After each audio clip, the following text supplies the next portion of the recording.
तो दोस्तों आज की इस वीडियो में प्रपत्र फॉर्म 2 भर के बताएंगे। प्रपत्र 3(1) जो वंशावली का होता है वो हम आपको भर के बताएंगे। इसके बाद वंशावली के आधार पर प्रत्येक उत्तराधिकारी का दखल निम्न प्रकार है, ये कैसे भरते हैं हम आपको ये भी भर के बताएंगे। और वंशावली का कॉलम कैसे बनाते हैं, कहाँ तक जाना है, कहाँ किसका किसका नाम रखना है, वो भी आपको बताने वाले हैं। और एक वंशावली का नॉर्मली बीट यदि बनाना है सादे कागज़ पे देने के लिए, तो उसमें आपको क्या क्या चीज़ें की लिखने की आवश्यकता है, सभी चीज़ें इस वीडियो में आपको देखने को मिल जाएगा। तो प्लीज़ आप इस वीडियो को शुरू से लेकर लास्ट तक ज़रूर देख लीजिएगा, क्योंकि कई चीज़ें जो है बीच बीच में हम आपको समझाने बताने की कोशिश करेंगे, ताकि वहाँ पे किसी भी प्रकार का आपका दिक्कत परेशानी नहीं हो। और एक ही वीडियो में आपको सभी प्रकार की फॉर्म फिलअप करके बताने वाले हैं। वीडियो पसंद आने तो प्लीज़ ज़रूर भाई साहब लाइक कर दीजिएगा, इस चैनल को भी सब्सक्राइब प्लीज़ कर दीजिएगा। चलिए वीडियो को शुरू कर लेते हैं। देखिए सबसे पहले बात करते हैं कि ये जो प्रपत्र 2 है ना, ये किसे भरना है और कैसे भरना है। तो ये प्रपत्र 2 चाहे आपका केवाला खुद के नाम पे हो या फिर बाबा दादा का नाम पे हो, सभी को भरना है, ठीक है। लेकिन किसके नाम पे भरना है वो चीज़ समझिए। जिस व्यक्ति अभी जोतकोड़ कर रहा है, यदि उसके पिताजी स्वर्गवास हो चुके हैं और वो अकेले भाई है या फिर 3-4 भाई है, तो सभी को भरना है। इसमें भी बताएंगे कि यदि बच्ची है या फिर बुआ या फिर बहन है और पिताजी दादाजी डेथ कर चुके हैं, तो उनका नाम नहीं होगा, ठीक है। इस चीज़ को आपको ध्यान रखना है। आइए चीज़ों को समझते हैं और देखते हैं। तो सबसे पहले आपको क्या करना है कि रैयत द्वारा इसे स्व घोषणा पत्र हेतु है ना, जो ऐसा कुछ दिया हुआ है, यहाँ पे सबसे पहले आपका राजस्व ग्राम लिखना है। जो भी जमीन का आपका गांव है वो लिख दीजिए। तो हाँ चलिए हम लिख लेते हैं। देन आपको थाना नंबर लिख लेना है। हर राजस्व ग्राम का ना अपना एक थाना नंबर होता है, तो मेरा थाना नंबर 829 है। हल्का नंबर यदि पता हो तो ये कोई मैंडेटरी नहीं है, बहुत सारे लोग को भी इसके बारे में पता नहीं है, तो ये छोड़ देना है, ठीक है। अब जो है पुलिस स्टेशन जो भी होगा आपको वो लिख देना है। देन आपको अंचल लिख लेना है। अंचल भी मेरा जो है सकरा पड़ता है, तो चलिए हम सकरा लिख देते हैं। और जिला जो है मुजफ्फरपुर पड़ता है, तो यहाँ पे मुजफ्फरपुर लिख देना है, ठीक है। आपको सही सभी चीज़ें फिल करना है। ये आपका ऊपर वाला कॉलम जो है भाई साहब खत्म हो गया। नीचे आइए, रैयत का नाम, हिस्सेदारों का नाम एवं अंश अगर कोई हो सहित एवं पिता का नाम लिखना अनिवार्य है। इसमें देखिए यहाँ पे मान लीजिए कि आपके दादाजी हैं, उनके आपके पिताजी हो गए और 3 या 4 या फिर 2 चाचा हो गए, एक बुआ हो गई, तो बुआ का नाम इसमें नहीं लिखना है, देख लीजिएगा। ओनली फॉर केवाला वाले भर रहे हैं तो उनके सिर्फ केवालाधार का नाम और पिता का नाम हो जाएगा। लेकिन 3-4 भाई है और पिताजी स्वर्गवास हो चुके हैं, तो ऐसे में सभी भाई का नाम लिखा जाएगा। जैसे कि हमारे केस में 3 भाई हैं और उनके पिताजी डेथ कर चुके हैं, तो उनका कैसे भरते हैं वो चीज़ें आप समझ लीजिए। और एक से ज़्यादा खाता खसरा है तो उसका कैसे भरना है वो भी हम आपको चीज़ें जो है आगे बताएंगे। तो सबसे पहले जो बड़े भाई होगा ना उनका नाम लिखना है, ठीक है।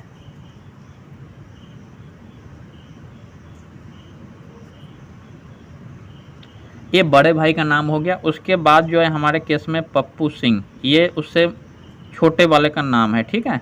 और उससे छोटे वाले का जो नाम है उनका नाम है लालू सिंह। अब देखिए जो ज़मीन होगा ना उसका 1/3 का हिस्सा तो ये लोग लेगा ना, तो यहाँ पे 1/3 कर देना है, ठीक है। आपके केस में यदि 4 होगा तो 1/4 कर दीजिएगा, ठीक है, कोई दिक्कत नहीं है। और ये नहीं भी लिखेंगे तो उतना कोई मैंडेटरी नहीं है, छोड़ सकते हैं, ठीक है।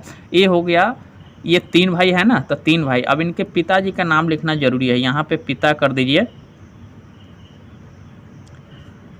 पिताजी का जो नाम है स्वर्गीय रतन सिंह है, ठीक है, तो स्वर्गीय जरूर लगाना है। ये हो गया। तो ये जो रैयत द्वारा जो उसका नाम और पिताजी का नाम है ये तो डिक्लेयर हो गया ना। अब चलिए आगे बढ़ते हैं। यहाँ पे आपको पता लिखना है, फटाफट कर लेते हैं। तरीके से आपको सभी चीज़ें भर लेना है। चलिए आगे बढ़ते हैं, फटाफट करते हैं। इसमें आपको खाता नंबर जो भी आपका होगा खाता नंबर दे दीजिएगा। हमारे ज़मीन का खाता नंबर 112 है और यहाँ पर जो उसका खेसरा है ना उसका 8 है। और बात करें डिसमिल कितना है, तो यहाँ पर 85 डिसमिल यहाँ पर रकबा, यानी कि जो ज़मीन की क्षेत्रफल है ना वो यहाँ पे दिया गया है। चौहद्दी में आपको ज़रूर लिखना है। जैसे कि मान लीजिए कि पूरब में कौन है ना, तो पूरब में जो हमारे में जिस व्यक्ति का नाम है उसका हम यहाँ पे नाम लिख देते हैं। एक चीज़ और भी बता दूं कि आप इस फॉर्म को एडिट करना चाहते हैं ना, क्योंकि कॉलम जो है छोटा छोटा है तो आप कर सकते हैं, क्योंकि नीचे आगे पीछे जो है चारों तरफ इसकी जगह बचा हुआ है, तो कॉलम आप बढ़ा भी सकते हैं, कॉलम आप छोटा बड़ा भी कर सकते हैं, कोई इशू नहीं है। कोई एक साइबर कैफ़े में जाके सभी चीज़ें आप कर सकते हैं, कोई दिक्कत नहीं है। अब देखिए पश्चिम में जो हमारा यहाँ पे पूरब हो गया, उसके बाद पश्चिम में जो जिस व्यक्ति का नाम होगा उस व्यक्ति का नाम आपको लिख देना है।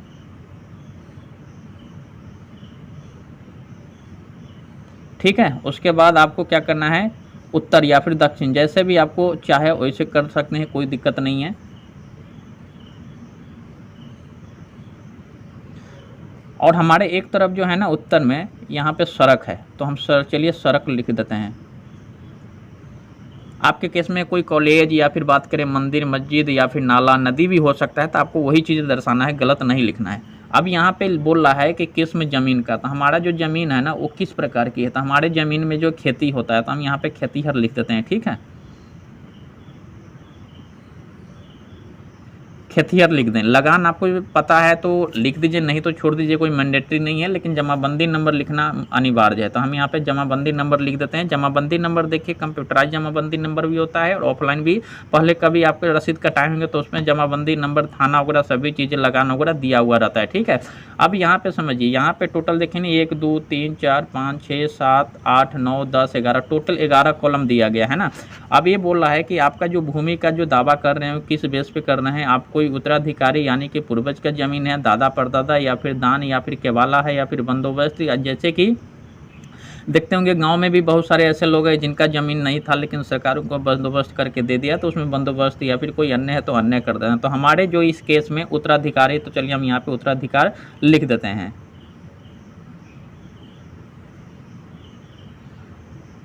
अब ये जो अभिव्यक्ति अगर कोई हो, जैसे कि कोई कोर्ट केस चल रहा है या फिर कोई वाद विवाद है या कोई दखल दूसरा करके रखा है ऐसे, और उसका जो है आपको कागजात आपके पास है, तो ऐसे में एक कॉलम का आपको भरना है, अदरवाइज छोड़ देना है, कुछ भी नहीं करना है। ठीक है, सेम मान लेते हैं कि आपका यदि खाता खेसरा ज़्यादा है ना तो आप यहाँ पे लिख सकते हैं। ठीक है, यहाँ पे 1 भी दे दीजिए, यहाँ पे 2 भी दे दीजिए, या और यहाँ पे आपको क्या करना है, डू कर देना है। डू यानी कि आप ऐसे भी कर सकते हैं, कोई दिक्कत नहीं है, आपको यहाँ पे भी कर देना है, कोई दिक्कत नहीं है। जैसे कि मान लीजिए कि खाता यहाँ पे मेरा 108 हो गया और खेसरा जो है 120 हो गया, या फिर हम 20 मान लेते हैं। ठीक है, इसमें मेरा मान लीजिए कि 90 डिसमिल ज़मीन है, तो हम इससे जो है ऐसे कर लेंगे। और जो भी आपका पूरा पश्चिम उत्तर दक्षिण, तो एक फॉर्म में आप देखेंगे कि 2 खाता खेसरा भर सकते हैं, कोई दिक्कत नहीं है। और बाकी जो चीज़ें आपका जैसे जैसे हुआ है वो चीज़ें आपको यहाँ पे सभी चीज़ें फिल कर देना है। ठीक है, चलिए अब नीचे चलते हैं। इसमें आपको बहन बुआ का नाम नहीं लिखना, वो वंशावली में दर्शाना पड़ता है। ये अभी जो जिस व्यक्ति के हिस्से में जो जोत कोर कर रहा है उसका नाम यहाँ पे लिखना है। सभी चीज़ें बताएंगे तो लास्ट तक जरूर वीडियो में बने रहिएगा, और दूसरा भी फॉर्म वो भी आपको क्लियर हो जाएगा।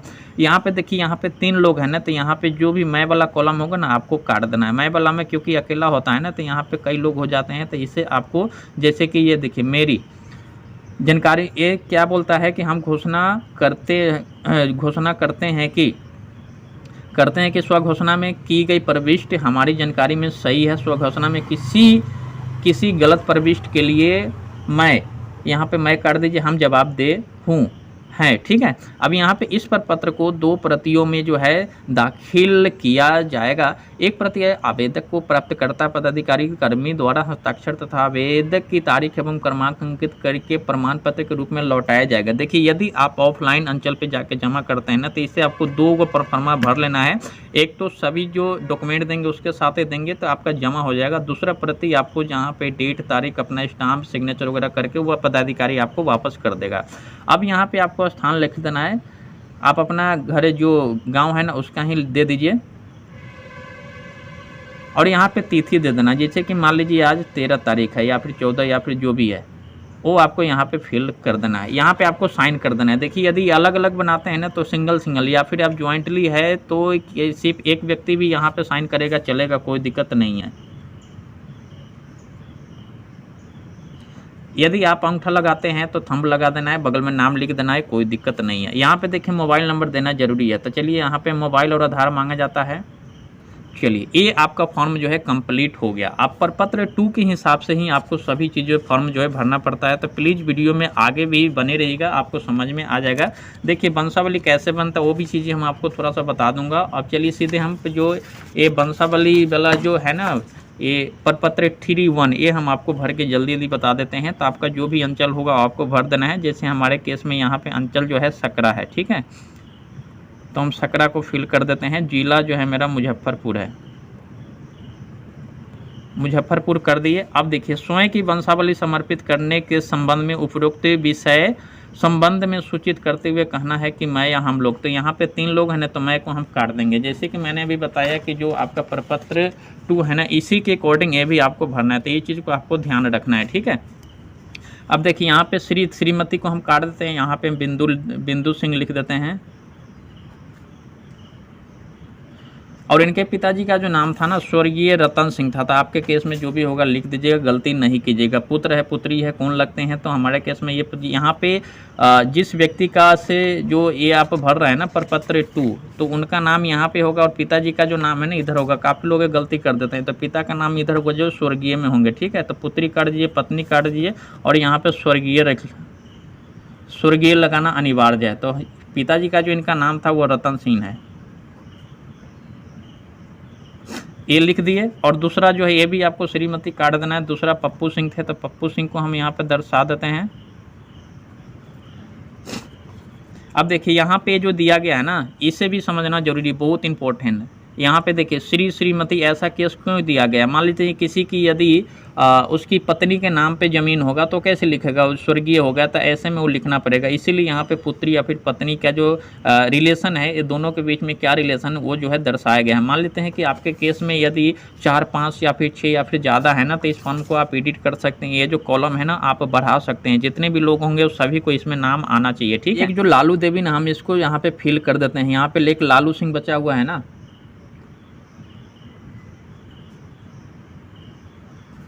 और यहाँ जो आपका जो भी रिलेशन होगा ना आपको दर्शा देना है। जैसे कि यह भी जो है पुत्र होता है ना, तो ये भी आपको ऐसे लिख देना है और यहाँ पे फिर उनके पिताजी का नाम लिख देना है। अब एक पुत्री बचा हुआ है मुनचुन देवी, तो आपको यहाँ पे क्या करना है, ऐसे कलम जो है जोड़ देना है और यहाँ पे आपको लिख देना है। जैसे कि यहाँ पे श्री जो भी होगा आपको कर देना है मुनचुन देवी। श्रीमती आएगा ना, तो आपको यहाँ पे श्रीमती कर देना है, ठीक है। और यहाँ पे आपको क्या करना है, चलिए इस कॉलम को हम आगे बढ़ा देते हैं, जो आपको सभी चीज़ अच्छा से समझ में आ जाएगा। यहाँ पे ये क्या लगेगी, ये पुत्री लगेगी ना। यहाँ पे देख सकते हैं रिलेशन खुला हुआ है, तो चलिए हम यहाँ पे पुत्री कर देते हैं। और यहाँ पे फिर उनके पिताजी का जो नाम है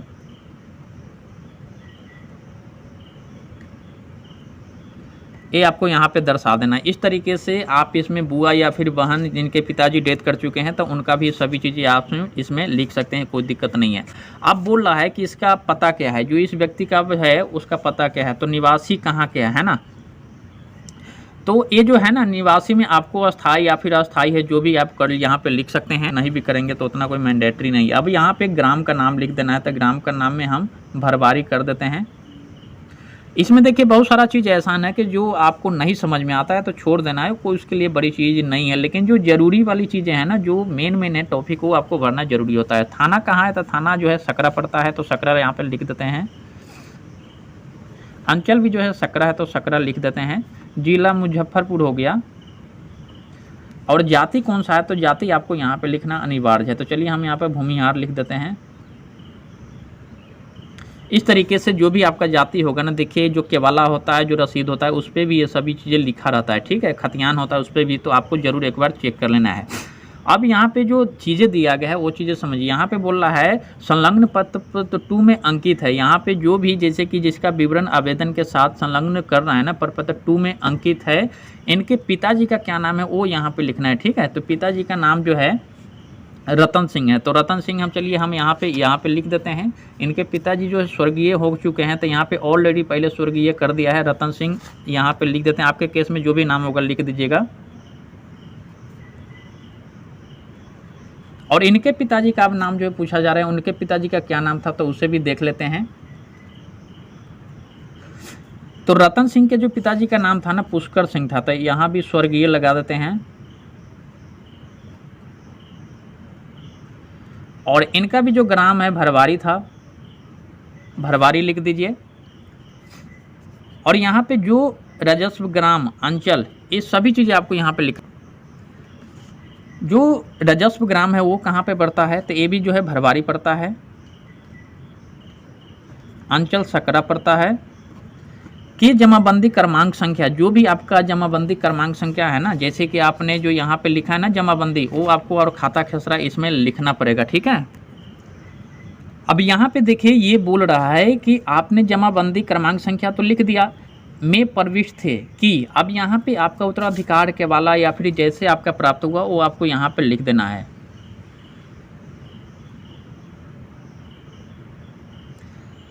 किस तरीके से आपका यह जमीन जो है प्राप्त हुआ है ना, तो उत्तराधिकारी यानी पुश्तैनी जमीन है। खतियान में अंकित खाता संख्या, तो खाता संख्या और खसरा संख्या रकबा हमने यहाँ पे लिख दिया है। एक से ज़्यादा होगा तो आपको यहाँ पे लिख देना है, अदरवाइज आप ज़्यादा फॉर्म को जो यहाँ पे भर सकते हैं, है ना। तो इस चीज़ को आपको ध्यान रखना है। अब इसमें मैंने उत्तराधिकार लिख दिया, खाता संख्या जो भी होगा हमारे केस में 112 खाता संख्या है। खसरा संख्या जो है यहाँ पे 108 है, सॉरी 8 है, वो हम यहाँ पे लिख देते हैं। और 85 डिसमिल इसमें एरिया यानी कि रकबा है। लगान आपको पता है तो छोड़, नहीं है तो छोड़ दीजिए, कोई दिक्कत नहीं। बंटवारा के आधार पर हित अर्जित किया है। यहाँ पे देखिए, यहाँ पे हमने यहाँ पे एक नहीं है ना, तो मैं को कर देना है। इसमें जो वंशावली कैसे बनाना है वंशवीट वो हम आपको बताने वाले हैं। इसमें वंशावली जो बनेगा वो मूल खतियान पंजी 2 के अनुसार ही बनाना है। नीचे वंश वृक्ष टेबल फॉर्म में बनाए, यहाँ पे बना सकते हैं या फिर इसके पीछे भी बना सकते हैं। उससे पहले इसमें देखिए हम लोग यहाँ भी जो भी मैं रहेगा ना कर दें, हम लोग का उल्लेखनीय भूमि पर शांतिपूर्ण दखल कब्जा है तथा भूमि जो है स्वत्ववाद एवं यानी कि बिना किसी विवाद का है, विवाद से मुक्त है। मैं को कर हम लोग की वंशावली खतियान जमाबंदी पंजी के अनुसार निम्न रूप है। अतानुरोध है कि प्रपत्र में अंकित वंशावली के आधार पर प्रश्नगत भूमि में उत्तराधिकार के आधार पर मेरे को कर दीजिए हम लोग के नाम पर सर्वेक्षण से प्रक्रिया से तैयार होने वाले अभिलेख में खाता खोलकर संबंधित खेसरा कोष में प्रविष्टि करने की कृपा की जाए। यहाँ पे जो भी है ब्रंश भी आपको यहाँ पे बनवाना है, यहाँ पे साइन हो जाएगा। साइन एक व्यक्ति जो है यहाँ पे कर सकते हैं, है ना, यहाँ पे अलग अलग व्यक्ति का करना है। ये तो सभी को भरना है ना, ये जो है आपको सभी को भरना मैंडेटरी है, लेकिन कोई एक है भी है तो चलेगा सभी के लिए। लेकिन ये जो है ना, आप चाहते हैं कि अलग अलग भरना, तो ये तो आपको सबको अलग अलग आपको बनाना ही पड़ेगा, ठीक है। तो यहाँ पे चलिए मान लेते हैं कि एक व्यक्ति का है, तो यहाँ पे आपको यहाँ पे भर देना है। तो चलिए हम यहाँ पे बिंदु सिंह के नाम पे ले लेते हैं, तो हम बिंदु सिंह को सिग्नेचर जो है कर देते हैं, ठीक है। यहाँ पे आपको याचिकाकर्ताओं का जो हस्ताक्षर विश्वास भाजन, सॉरी यहाँ पे एक मिस्टेक हो गई, आपको जो सिग्नेचर है ना यहाँ नहीं, याचिकाकर्ताओं का हस्ताक्षर जो इसने यहाँ पे नाम दिया ना, यहाँ पे उसका सिग्नेचर हो जाएगा, ठीक है। इस तरीके से आप इसको जो है भर सकते हैं। अब देखिए ज़्यादा टाइम नहीं लगेगा, एक आपको ये फॉर्म है और एक वंशावली वाला जो है वो आपको दर्शाना पड़ेगा। जैसे कि यहाँ पे देखिए इस व्यक्ति का जो भी नाम होगा ना, इसमें आपको दर्शाना पड़ेगा वंशावली में। तो वंशावली बीट जो है यहाँ पे बोलना है ना, वंशावली बीट को तैयार, नीचे वंश बीट टेबल फॉर्म में बनाए, यहाँ भी बना सकते हैं या फिर आप चाहे तो इसके पीछे भी या फिर दूसरे कागज़ को भी ले सकते हैं, कोई दिक्कत नहीं है। तो देखिए यहाँ पे जो चीज़ें दिया गया है वो चीज़ें समझिए। यहाँ पे वंशावली में जो नाम है यहाँ पे पुष्कर सिंह, तो पिता का नाम पुष्कर सिंह, रतन सिंह हो गया। इसके अलावा इनके 4 बच्चे हैं, तो बिंदु सिंह, पप्पू सिंह और लालू सिंह और मुनचुन देवी। सभी का कोई भी स्वर्गीय नहीं है, तो जहाँ पे स्वर्गीय नहीं होता वहाँ पे आकर वंशावली खत्म हो जाता है। इसमें आपको जो भी है पता लिख देना है, एड्रेस लिख देना है और वंशावली का हस्ताक्षर आपको यहाँ पे कर देना है और यहाँ पे आधार और मोबाइल नंबर ऐसे आपको जो है लिख देना है, ठीक है। अब बात करते हैं जो लास्ट वाली फॉर्म है, ये आपको कैसे भरना है। बिहार विशेष सर्वेक्षण बंदोबस्त तकनीकी मार्गदर्शिका वंशावली के आधार पर प्रत्येक उत्तराधिकारी का दखल निम्न प्रकार, इस प्रकार से। इसमें आपको कौन कौन भरेगा, कैसे भरेगा, आइए इसे भी समझ लेते हैं। अब ये जो फॉर्म है ना, इसे भी समझना जरूरी है। जो प्रपत्र आपने 2 भरा और जो वंशावली 3-1 भरा या फिर आपने जो वंशावली बीट बनाया, उसी के आधार पे ये भी आपको भरना है। आप चाहते हैं कि इसमें संयुक्त भरे तो संयुक्त भी आप दे सकते हैं, या फिर आप चाहते हैं कि अलग अलग सिंगल सभी चीज़ें भरे तो आप अलग अलग फॉर्म में भर के भी दे सकते हैं। वंशावली में सभी चीज़ें आपका खुला होना चाहिए, है ना। तो चलिए हम यहाँ पे एक व्यक्ति का आपको जो है नाम भर के बता देते हैं कि कैसे डिटेल भरना है। बिंदु सिंह का, ठीक है। तो यहाँ पे क्या करेंगे, हम बिंदु सिंह का नाम लिख देंगे।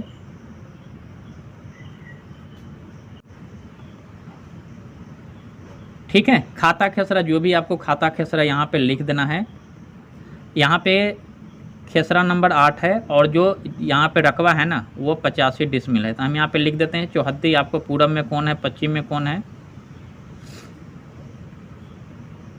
यहाँ पे सब व्यक्ति का नाम लिख देना है।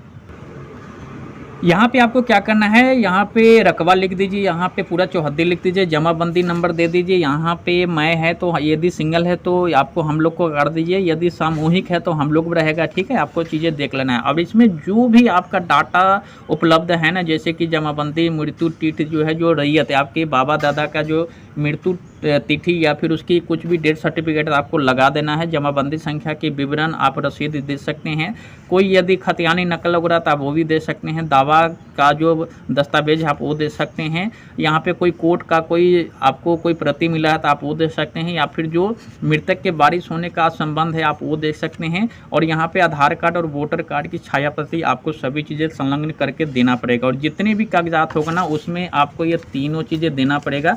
साथ ही एक एनओसी कैसे बनता है, जो बुआ या फिर जो आपके बच्ची या जिनके पिताजी डेथ कर चुके हैं तो उन्हें एनओसी कैसे लेना है। तो एनओसी नॉर्मली होता है नो ऑब्जेक्शन सर्टिफिकेट, एक सादा पेपर पे भी लगवा के उनसे साइन करा के आप वो भी दे सकते हैं, ताकि वो ये बोल सके कि हमारा इसमें किसी प्रकार का कोई हिस्सा वगैरह नहीं है। तो इस तरीके से आप जो सभी चीज़ें भर सकते हैं। तो दोस्तों, मैं उम्मीद है ना कि आपको काफ़ी हेल्प मिली होगी। तो प्लीज़ इस वीडियो को लाइक जरूर कर दीजिएगा, शेयर भी कर दीजिएगा। मिलते हैं नेक्स्ट वीडियो में। Take care.